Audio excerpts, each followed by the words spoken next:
Now look at this parking lot. Man, can you see this? Now I want you to go backwards to go forward. And he's like, man, what do you mean? I got to step back a little bit so I can get a better view. And then I want to go forward. And if you didn't quite catch it, I want you to step back one more time. I didn't quite get a view of that. It's like a tree of life right there, man. It doesn't have a whole lot of leaves on it right now, but, with a little time, it'll fill up. Just like this building and this parking lot. Man, they went ahead and paved a new parking lot over this parking lot. Man, they got like nice, clean, white lines ready to go, Now you look at those videos, you see Impact Christian Academy. What's Impact Christian Academy? Well, if I go through these doors, man, I got to impact church, man. I got to impact people. How can I get an impact on those people to get them through those doors? That's like walking through the doors to go into life. But if I can say it's more than a building, though, man. And they say, hey, I saw the guy preaching down there at Impact Church, man. And he's just like, hey, okay, now I want you to go out that back door because, if you turn around, you have to run back towards this building. I want you to see that it's a Christian academy inside of the building and outside of the building. You go, what do you mean it's a Christian academy outside of the building? And I says, well, geography. And I turn on that National Geography channel, man. I got all kinds of crazy stuff on there, and I got all kind of cool stuff on there. I got alien stuff. I got historical stuff. I got magical stuff, man. I've got God stuff, and I've got wildlife stuff. I turn on the History Channel, and I learn, about the mistakes that mankind has made. Not just mankind, but even the animals, the birds, and the trees. It's like, what do you mean? It says, well, and some of those things out there, it's like, man, how did that tree become that tree, or that blade of grass adapt to go to that? And how did we get this kind of apple or that kind of orange? How did I get that grape or this kind of grape, like the grapes of wrath, man? I was like, man, I don't know. It's mysterious. And I says, well, did they get the Discovery Channel yet? How can I get them interested in science for discovery of new life, It's like, how can I get a new life if I can't discover anything? Well, I've got to have some kind of information. It's like, man, how could I do that? I wrote a poem once. This is, what if everything built up to that one moment? That one moment. Now the blind eye would see and say, hey, man, look at that. Look at an Impact Church. One moment, I just saw the sign that said Impact Church. But I wrote a poem. It's out there on the internet. A moment of moments for moments. And what is a moment of moments for moments in a scientific equation? If I looked up to the sky and I said, well, there's a microscopic particle up there that's having a moment to react to the environment that you can't see in moments of all those other microscopic moments to affect all of those bigger moments all the way down here, all the way down to the surface of Earth. Now, if I had that one moment perfect and a moment of moments for moments, then maybe I could get that one person and that other person, hey, to go fishing and get me a moment of moments for moments, not only inside of the building, but to react like an explosion, like an explosion. And when I want an explosion, no, I want the mind to explode with good thoughts out of the mouth and into the environment. It's like, how do I do that? Well, if I yell at this person or that person, well, they're not going to listen. But if I talk loud enough with an authoritative voice, like the mouth of God, man, like it's a commandment, like Moses on the mountain with 10 commandments. It's like two pieces of stone, like the one on the left side of the aisle and the one on the right side of the aisle. If I put them together, man, I get 10 commandments. It's like, why do you think we got 10 commandments over the Supreme Court of the United States? If I could just get that one moment perfect for that moment of moments for moments, it's like a family of particles, man. And I go, man, the early church was like, man, the Bible, God, Word of the God, this God and that God, and Word of that God. In Egypt, they had all kinds of gods. And it's like, well, we started this Scientology, church. It's like all about science. And they go, well, how do you trace that back to history? It's like, man, everybody forgot, and all of a sudden science popped up. They're like, hey, I got Scientology. It's like, what do you mean? All that science helped that sailboat sail across the ocean with a guy named Christopher Columbus that was fleeing from persecution from the Spanish Inquisition. The Spanish flu, man, it was more than just disease. It's like, man, they were killing all these people over religious wars and stuff, and the bodies were piling up, and it was causing disease because they didn't even know how to keep themselves clean. There's just some history. There's just some geography for the whole planet from one side of the ocean to the other. You know? Like an invisible rainbow, like God said, hey, there's a land over there. And Christopher Columbus said, hey, what do you mean? There's a land over there. Well, let's go find out. They didn't want to let him go. They were like, man, that guy's so smart.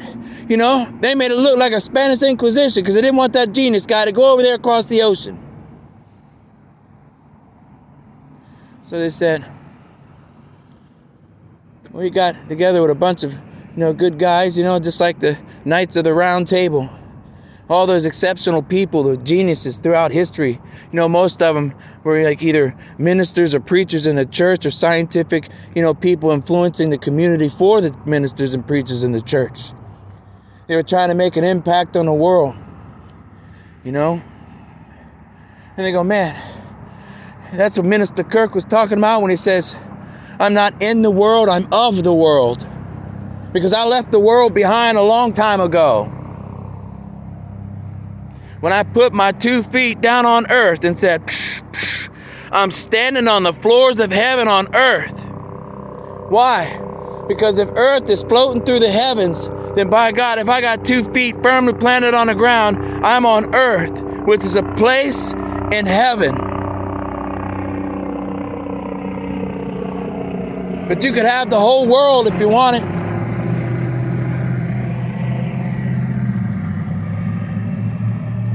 Or you could start with this church, another church, another church, another church. But if it just stays inside the building, well, everybody says what happens in Vegas stays in Vegas. Everybody's got all this stuff. It's like, man, don't you know that God works in mysterious ways? They're like, all they think we got out there in the desert or the place we're trying to fix and get crops and trees and, planet restoration. I mean, that's I got trees over here, man. Do I need trees there? No, man, I need trees where I ain't got trees. I need bushes and grass and green pastures, where I don't have it. I need to figure out how to plant that stuff there and get it going. I need a Mars mission, but on earth, like earth, on earth as it is in heaven. Because if I have heaven on earth and I say, hey, our Father put all that art up there in the sky, man. They couldn't believe it. We built satellites that said, here's some TV, here's some satellite, and we even got movie theaters. We want church to be more than a building. We're going to make it epic on a big screen and then out there in the world. On earth as it is in heaven. And it says, man, what's the great escape? The great escape is if you let your minds escape yourselves so much that you forgot that God gave you a soul and it belongs to you and you alone. Until you walk down that aisle and you say, hey, yes, I do. Then that soul still belongs to you and you alone.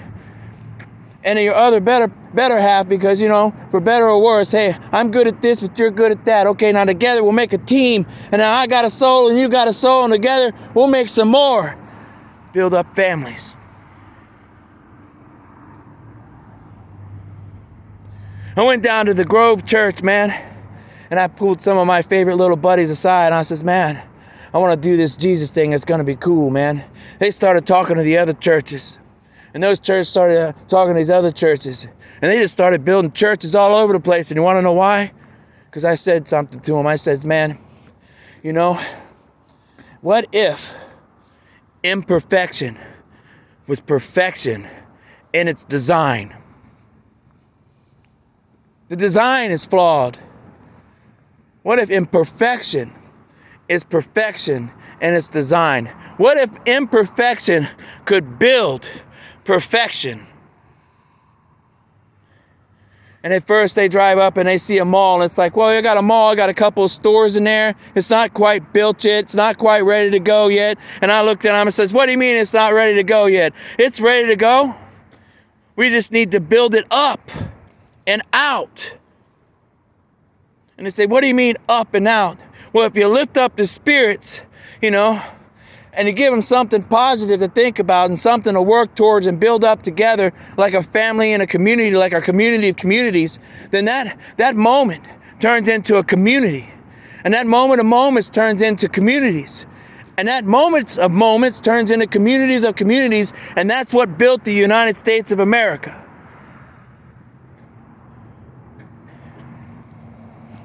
Impact church, impact people,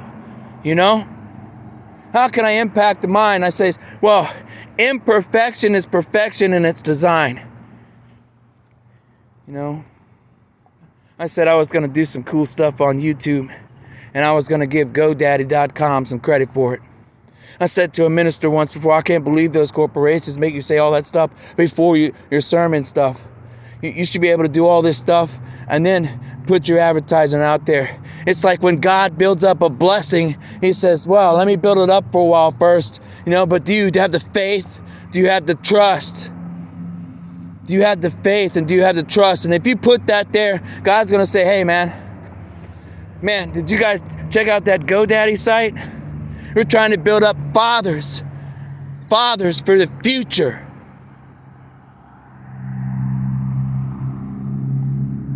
This is, can I make an impact church? What is imperfection is perfection in its design. What is imperfection is perfection in its design.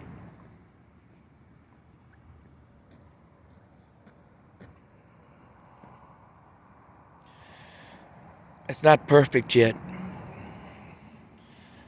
but it looks like it could be something beautiful. It's not pretty. Beautiful.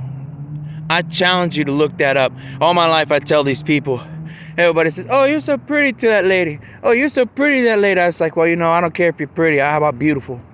They go, what's beautiful? I says, well, look it up.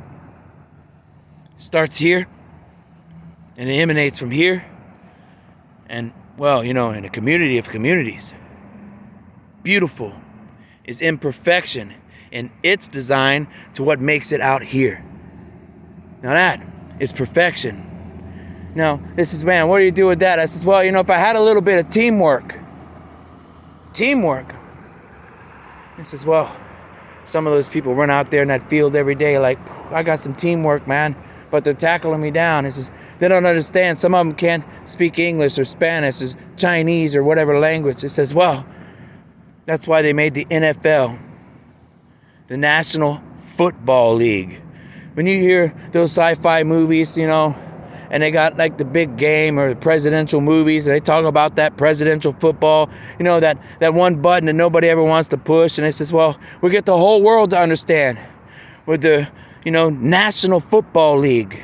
Look at all these people tagging each other, trying to, score the big trophy, the big win, This is maybe if the big win wasn't dropping bombs on each other, then maybe we could play a real football game, And they go, man, that's a football game? And I'm like, man, if those coaches could coach like that, It's like, I haven't seen a really good football game in a long time. I'm talking to my father. He's like, I stopped watching professional football. I'm like, why? And my father says, well, they're out there kneeling on the field because we ain't got enough gentlemen to get those women to be ladies. He says, man, what if the trophy wasn't a trophy on the field?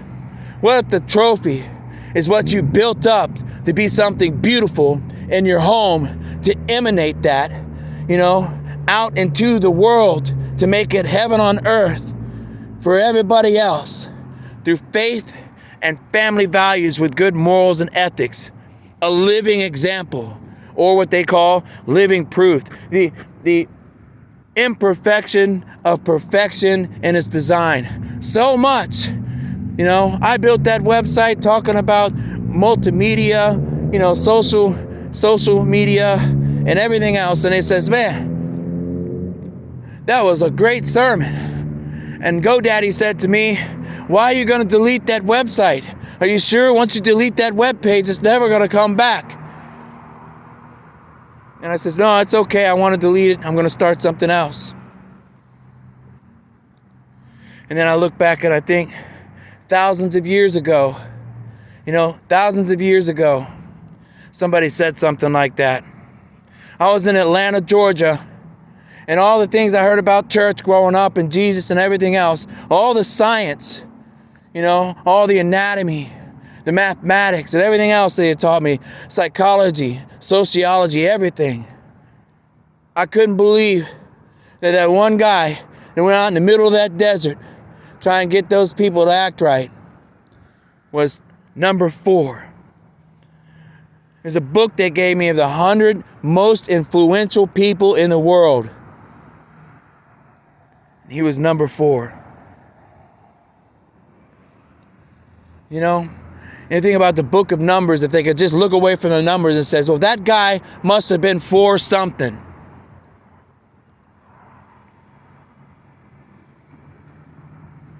And if you can't stand for something, then don't stand at all when you propose to that woman and say, I need you to be a lady so we can stand up together for the American flag, for the United States. That's what everyone should have in their home. A president and a vice president. It's like going to the first family, every time somebody in the family has a problem. And then all together, collectively, we vote, and we got that big guy and that other big guy, in the White House with their wives.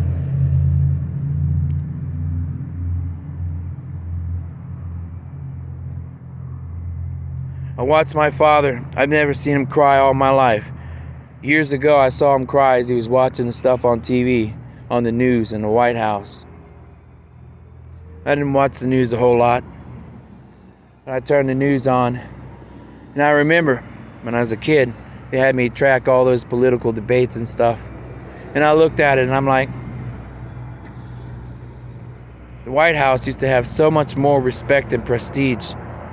Just the mention of the White House name made people stop and be quiet and listen. With morals and ethics, they'd just stop and listen to what those people had to say. And then at the end, they'd ask questions. It didn't matter what kind of chaos or chaotic thing was going on anywhere in the world. When you went into that White House press room, it was like those people, they either had an answer or they had a method and mode that they were working on an answer to tell the people, just be patient, we're working on something and here's a plan. And if that plan don't work, don't worry. We've got other plans. Because we've got a moment of moments and moments for all those moments that have happened, haven't happened, and are still yet to happen. Like a conductor, conducting all space and time, saying, we need an impact for the future with education and design.